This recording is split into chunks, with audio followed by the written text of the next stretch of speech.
Pourtant, on ne dit pas de toi que tu es un artiste caméléon ou que tu as des multiples talents. On te présente simplement en disant « c'est Gad Elmaleh ». Comment es-tu arrivé à une telle adhésion de la part du public et des maisons de production? Alors, du public en tout cas, ça s'est vraiment, vraiment très lentement. Aujourd'hui, on est dans une très grande salle. À chaque fois que je vois ça, ça m'arrive assez rarement d'être là comme ça sur la scène et de voir pendant longtemps. D'habitude, quand je suis sur scène, moi, il se passe quelque chose. Vous restez au spectacle ce soir d'ailleurs? Non? Ah bon?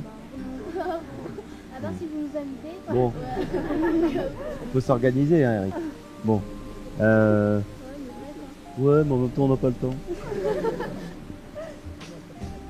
Bon. En même temps, vous avez été sur scène, c'est pas mal déjà. Le public, ça se fait en beaucoup d'années, en beaucoup de temps, ça se fait pas tout de suite.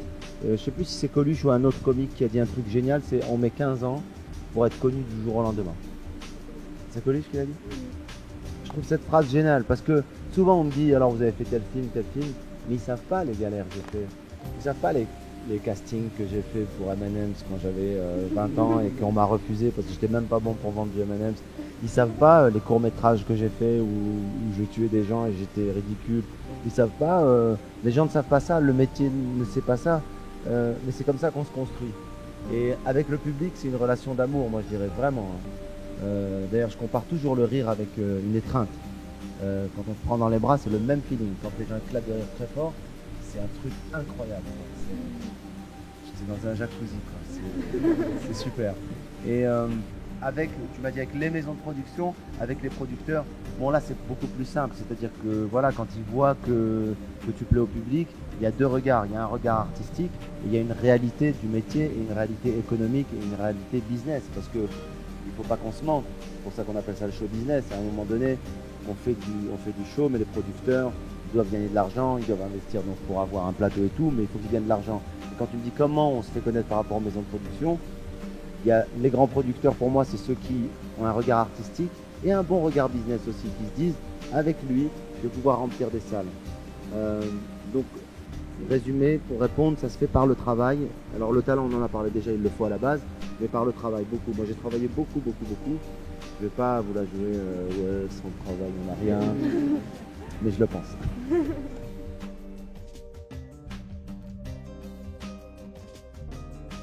Quel est ton meilleur souvenir de spectacle en tant qu'artiste? Le Beacon Theatre de Broadway? Le Beacon Theatre de Broadway. Oh, waouh, le Beacon.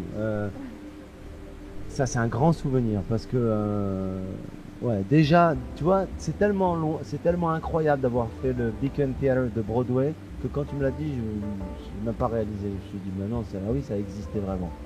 Et quand j'ai fait Broadway, oui, quand j'ai joué à Broadway, c'était très drôle. Je vais te raconter une anecdote. Ce jour-là, je suis parti au théâtre en taxi parce que personne ne me connaît aux États-Unis. Et donc, je me dis, je peux prendre un taxi sans problème. Et j'étais en taxi, j'ai dit au gars, amenez-moi au Beacon Theatre. Et le gars m'a regardé et il m'a dit, vous allez voir quoi? Et je lui ai dit, non, I have my show tonight, I'm performing there, it's my show. Il m'a dit, yeah, right. Et ça veut dire que c'était impossible pour lui que je joue là-bas. Pour moi aussi c'était impossible, mais ça a été possible. D'abord parce que les gens francophones là-bas me connaissent. Et de jouer à Broadway, c'est un souvenir énorme. Mais je ne sais pas si c'est mon meilleur souvenir. Le plus marquant pour moi, c'est le 11 décembre 1994. C'est pas le meilleur, mais le plus frappant. C'est la première fois que je vais monter sur scène seul à Montréal. La première fois de ma vie. Et je suis bloqué de partout. C'est-à-dire tout mon corps est bloqué. C'est-à-dire que mon metteur en scène rentre dans la loge, il me dit qu'est-ce qu'il y a? Je dis j'ai aucune idée. Je suis bloqué de partout. Et c'est pas un bon souvenir. Mais le 11 décembre 1994, j'ai réalisé que c'était bloquant d'aller sur scène.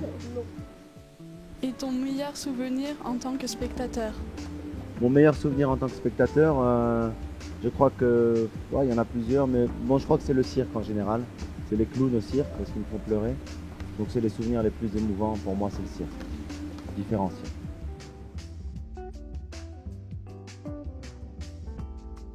Comment gères-tu ton trac avant un spectacle? Bah moi, d'abord je l'ai, hein. C'est-à-dire que je l'ai tous les soirs. Malheureusement, j'aime pas ça. J'essaie de le transformer en une énergie, tu vois. Je me dis que si j'ai pas le trac, il va rien se passer d'être très intéressant sur scène. Là, je vous parle, ça m'occupe, c'est bien, ça me change, tu vois, je pense pas au show. Mais si j'étais pas avec vous, je serais en train de faire autre chose et de parler à l'équipe, de faire le compte, pour essayer de zapper un peu ce qui m'attend. Je prends rien, en tout cas, si tu veux savoir. J'essaye en tout cas de me dire c'est une énergie, quoi. Tu vois, c'est pour ça que parfois les débuts des shows, d'ailleurs, le début de mon show, il se fait là, tu vois, sur cette croix là. Tu vois, il y a une croix ici, là. C'est un repère pour moi. Donc moi, je la vois dans le noir, je me mets ici sur cette croix. Et en général, j'ai tellement le trac que quand la lumière s'allume, je fais. Donc les gens pensent que c'est genre la superstar, mais non, c'est le mec qui a la trouille en fait, qui est comme ça. Donc voilà, j'essaie de le transformer, quoi, tu vois. Et donc, tu préfères être entouré avant un spectacle? Pas entouré? Oui. Ah oui, oui. Je veux pas être seul. Je suis pas du tout le genre d'acteur qui va s'isoler et dire s'il vous plaît, j'ai besoin d'invoquer les dieux du théâtre. Ouais, parce que non, Louis Jouvet m'a parlé. Non, non, pas du tout. Moi, j'ai besoin de parler avec des gens, d'être dans la réalité. 5 minutes avant, oui, 5 minutes, j'ai pas envie qu'on me voit en caleçon, mettre un costard et tout. Mais 15-20 minutes avant, voilà, j'ai une équipe qui vient dans les loges et puis voilà, ils sont marrants et ils mettent des déguisements.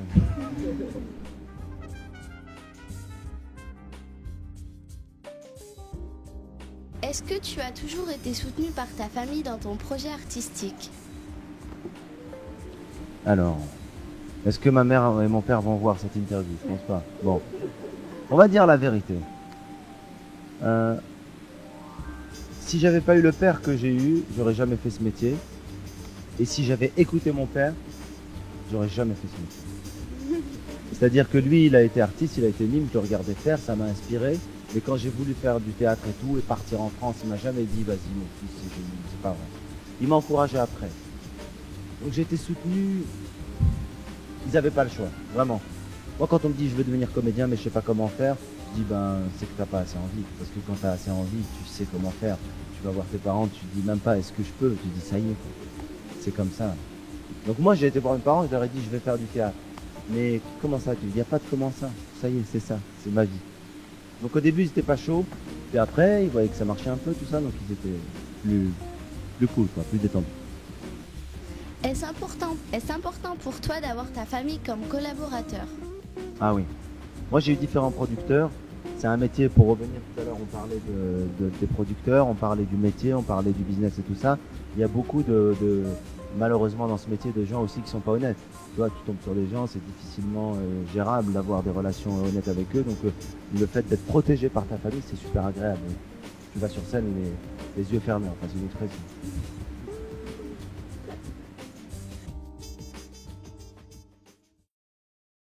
You know we are an English channel, Yeah. so the last question is in English. Oh, great. Well, I love this question because you know what? Everybody thinks that Brian is in the kitchen, but he moved. And I would like to say that Brian is now in. Yeah, okay. Okay, let's say Brian is in the bathroom and under the shower. I think it's the new thing. It's the new position of Brian. And let's say in English that it was great to talk to you. And definitely your questions are more interesting than the journalist's questions. Thank you very much. Thank you very much. Oh yeah. Qu'est-ce qui se passe? On parle en anglais là. Tout à fait. Voilà. Vous pouvez me dire merde pour le spectacle. Voilà. C'est le seul moment où ils peuvent se lâcher, c'est bien. Voilà. Bah écoutez, merci beaucoup en tout cas.